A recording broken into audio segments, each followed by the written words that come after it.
get to the Cowboys and Seahawks in a second, but first, Zion Williamson continues to defy gravity. The 360 dunk, the one he gave a 7 out of 10. Yeah, I was going to mention that. If this is a 7 out of 10, an in-game 360 with his head above the rim, then what is a 10? The reason why, because you can see his body is turned about a quarter before he even takes off. Watch his body. He'll be facing towards the sideline. You see that? So it's a 270 instead of a 360. Well, somebody do the math. I just did it. He knows it. He knows what he got to do. If he want to do a full 360, face the bucket and then do it. Bears-Eagles, Nick Foles with the pass to Golden Tate, who holds on despite a huge hit. Oh, the Eagles are happy they traded for him yesterday. A lot of noise surrounding Golden Tate prior to this game, that he hadn't been as productive, that this was one of the midseason acquisitions where it looked like maybe the team trading the player away knew something the team getting and didn't know.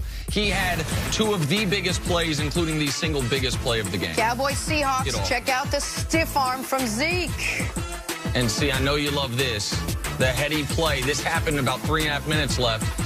Easily could have gone out of bounds, cuts back inbounds to get another 40 seconds off the clock here with the Cowboys up 3 at the time. Yeah, Zeke played a great all-round game, not only running the ball as a pass receiver, but one of the hidden gems when he was coming out of college was his ability to block. And you could see a couple times where they ran the quarterback, Zeke was one of the lead blockers, getting his guy on the ground. Physical game by Zeke. Talking about a guy who wants to do contract. Oh, and he earned one. Same game, Cowboys threatening. KJ Wright makes a great interception in the end zone for Seattle. All right, C, I saw you tweeting about this. Is this one of those 60% interceptions that's on the receiver? No, this is the quarterback's fault. The quarterback had plenty of space. He wasn't getting rushed. He should have let him so he can run away from the linebacker. It also should have been pass interference. Yeah. Now, a great recovery for an interception by one of the good linebackers that we have playing this game, but a number of things went, but it starts with the quarterback. Leading. Throw him into space, wide open. He'll run away from that linebacker. All right, let's get full highlights from this game. Dallas, Seattle. There's Dak. Everyone expecting a lot out of him. Cowboys down 4 in the fourth. Dak Prescott with a nice pass to Amari Cooper. That's a 34-yard gain for Dak, his longest pass of the day. 4 plays later, Zeke runs in the 1-yard score. Dallas up 3. Fast forward, less than 3 minutes to go. This is 3rd and 14. This is Dak being all mobile and everything. Runs for the first down all the way to the 1. Next play, he would run it in for the score. And there it is. Jerry Jones, super fired up. Cowboys pull out the 24-22 win. Here is Dak Prescott after his first playoff win. This team, everything we've been through, we had so much confidence coming to the game, and our confidence remains. I mean, we just played a great Seattle team. But just honestly, it's just all about the way we fought, the way we compete through success and adversity. Proud of our guys. Can we talk about the way this guy fought on 3rd down, running it for 16 yards to get the first down and then set up the touchdown? I mean, what were you thinking when you saw him take off? It's simple. You're a grown man. That's what it is. That's how he played today, and he led us to this win. All right, CC, bunch of happy guys right there. What was the key to the Cowboys beating Seattle? I got to say Dak being able to run the ball in the 4th quarter, because to me that was the edge. When they had that 3rd down and extremely long, a lot of bad things can happen. The defense, man, you're playing into their hands. They got less space to defend. They're not worried about you running the ball. They actually hope you run it, so then you kick the field goal on 4th down. This is not a first down play. Brilliant call by them, but it was to try to get the ball for an easy chip shot. If they get the easy chip shot compared to a touchdown, then Dallas could very easily lose this game. That touchdown drive and converting right there was the biggest play in the game. And Dak being heady enough to be able to, man, because he had a point where he could have gone to his left or right. He read the blockers, knew he had the guards on the linebackers, and knew he had his running back, and he decided to split them and to try to make that attempt. A lot of quarterbacks, they wouldn't do that. A lot of quarterbacks trying to manage their overall health and everything. So for me, Dak Prescott and his ability to accept that game plan and to be able to run that football when they needed, that 3rd and 14 to me was the difference in a great football game. See, it's not hyperbole to say it wasn't only the biggest play in this game. That is the biggest play by a Dallas Cowboy since Larry Brown picked off Neil O'Donnell in Super Bowl 30 to ice that game. That you might say, wait, how can it's 23 years since then? Well, think about it. They only won 2 playoff games since then. The one close call would be Terrence Williams' touchdown catch from Romo in their playoff win over the Lions. Like, this won them the football game. They were first and goal from the 1. Like, they're going to score a touchdown. They're going to go up 2 scores, and they're going to win the game.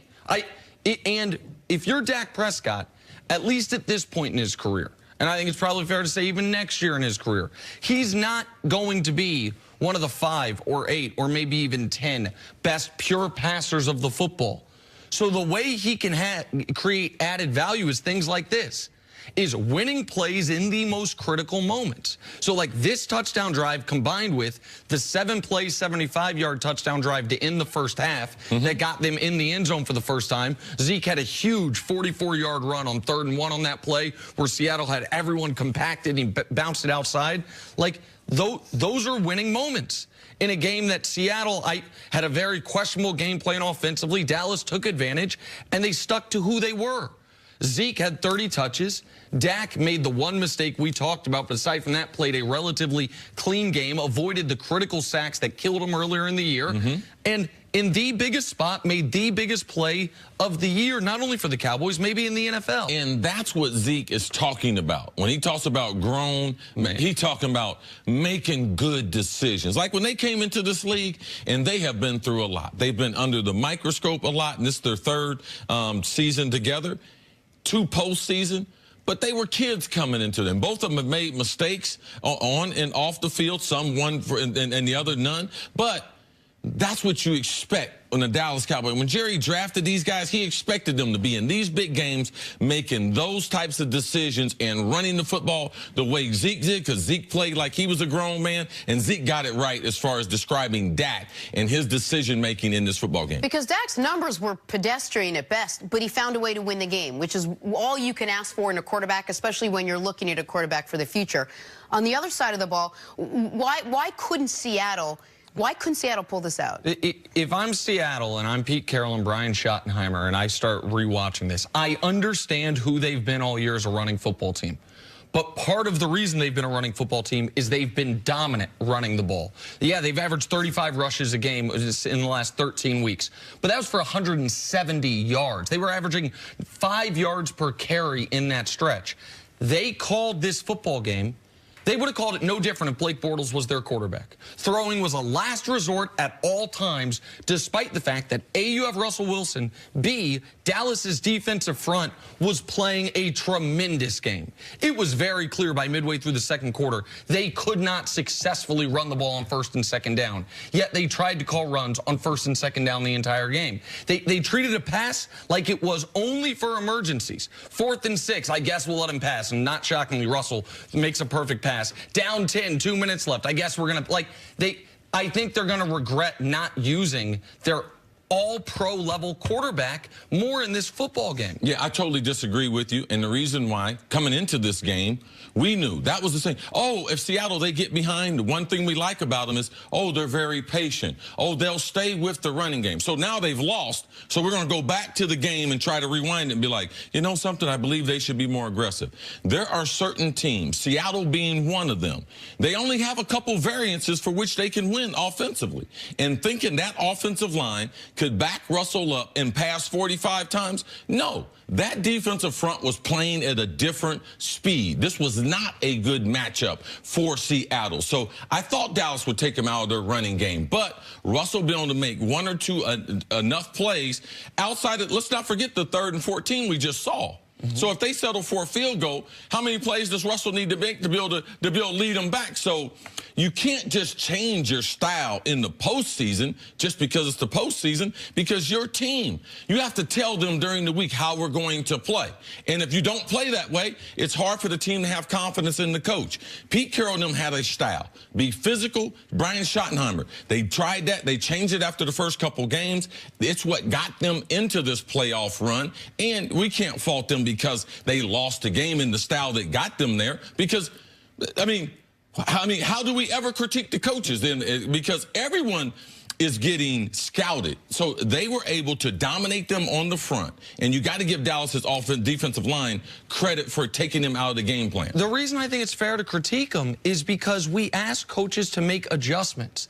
If you've got an offensive lineman who's just getting whooped the entire game and your quarterback's getting sacked. But it doesn't make it better for him, Nick. As your coach, how can I make that guy successful? Backing those offensive tackles up against Dallas is not the way. No, and because of their lack of talent on offense, that's why they have less variables, less change of pace. They only got a fastball and a curveball. No, I get that part of it. When I was saying if you have an offensive lineman getting whooped, I was going to use a hypothetical one that didn't happen in the game. If you have an offensive lineman getting whooped in a generic game and your quarterback keeps getting sacked, you either roll the guy out away from him, you chip the guy, you find things to adjust in game.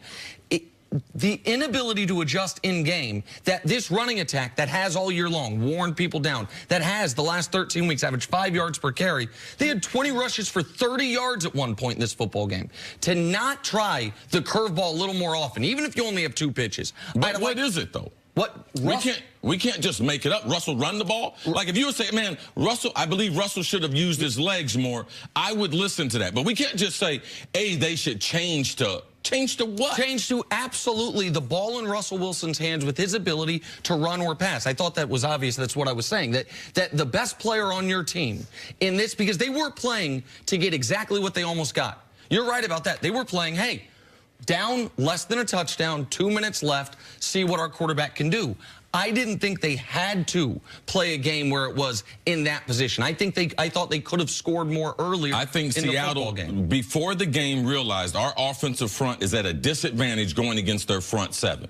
So how can I slow them down? How can I give Russell a chance? Russell was sacked 1 time. So they had enough plays. The defense has got to get off the field on that 3rd down, and then that changes the argument. Russell Wilson and this offense, this offseason, they have to try to come up with some other things to make them more explosive, and they ran out of options in Dallas. All right, time now for Put a Grade on It, sponsored by CarMax. So Dak Prescott had a pretty nice day in his first playoff win as a Cowboy. Nick, put a grade on Dak Prescott's game. That play right there gets you an A. I mean, if that was all he did the whole game, that play right there that changed the course of the Cowboys season potentially was the biggest play of the weekend. That gets you an A. So this grade easy for me. Yeah, I'm going to give him an A+. The Dallas Cowboys quarterback leading them to victory in the style for which he played. Hey, Dak, don't be trying to develop to be a drop-back quarterback. Be a winning quarterback, and that's what he was able to get done in Dallas. That's why I give him an A+. All right, good stuff. Got to take a break. Coming up, hey, how dangerous are Andrew Luck and the Colts right now? That's next on First Things First.